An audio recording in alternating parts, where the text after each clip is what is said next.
কষ্ট করে জানাবেন যে আমার স্ক্রিনটা আপনারা ঠিকঠাক মতো দেখতে পাচ্ছেন জি দেখতে পাচ্ছি, থ্যাংক ইউ।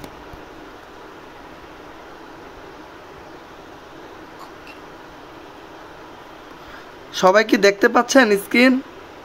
যাদের দেখা যাবে না আপনারা একটু বের হবেন, হ্যাঁ বের হয়ে আবার যুক্ত হবেন, নেটওয়ার্কের জন্য অনেক সময় দেখা যায় না। জি স্যার দেখা যায়।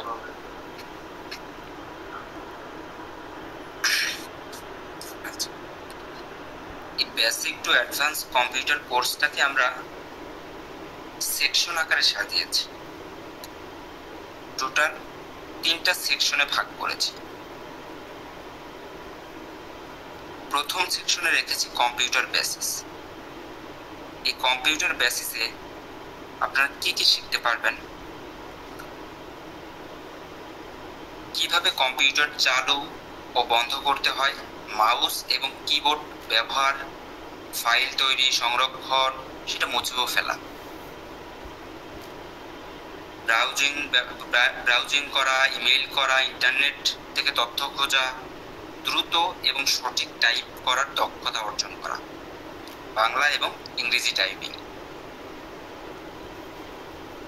এই যে কম্পিউটার বেসিসের কম্পিউটারের একদম বেসিক থেকে অন অফ থেকে শুরু করে ফোল্ডার ক্রিয়েট করা, সেই ফোল্ডারের ভিতরে থেকে বিভিন্ন কাজ করা, ফাইল ম্যানেজমেন্ট, সব বিষয়গুলো নিয়ে আমরা কথা বলব। উইন্ডোজ অপারেটিং সিস্টেম, সব বিষয়গুলো নিয়ে কথা বলব। দেন আমরা প্রথম সেকশনে রেখেছি কম্পিউটারের পার্টস।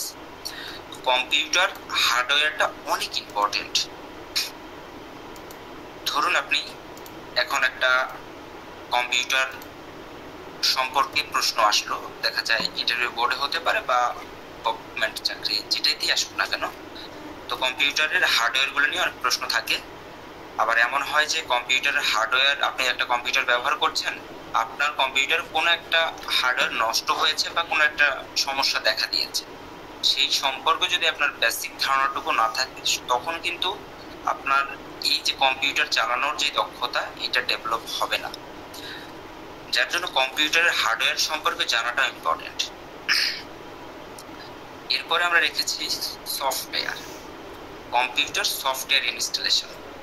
এই কম্পিউটার সফটওয়্যার ইনস্টলেশনটা খুব ইম্পর্টেন্ট, কেননা আপনি শুধু কম্পিউটার চালাবেন এমনটা না, কম্পিউটারের সবকিছুই আপনাকে জানতে হবে। একটা সফটওয়্যার ইনস্টল করতে হবে, আবার কিছু কিছু সময় ওই সফটওয়্যারটাকে আনইনস্টল করতে হবে। কিছু কিছু সফটওয়্যার আছে যেগুলো ইনস্টল করতে হলে একটু ঝামেলার ফেস করতে হয়, বিভিন্ন সেটিং থেকে গিয়ে একটু করতে হয়, তখন একটু প্রবলেম দেখা দেয়। তো এই যে কম্পিউটার সফটওয়্যারগুলো ইনস্টল করাও কিন্তু অনেক ইম্পর্টেন্ট। তো আমরা কম্পিউটারের সফটওয়্যার ইনস্টল করা শিখবো।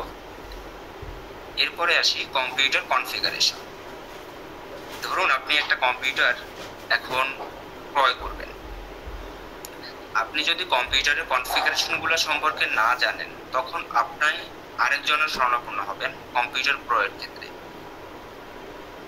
সেক্ষেত্রে সঠিকও হতে পারে, ভুলও হতে পারে, আপনি কিন্তু সেটা বুঝতেও পারছেন না বা জানেন না।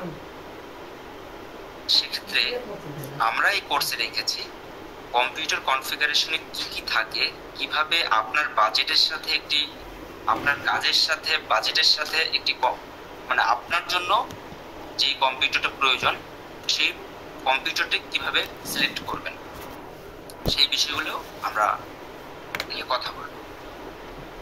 দেন সেকশন 2, এই সেকশন 2তে আমরা রেখেছি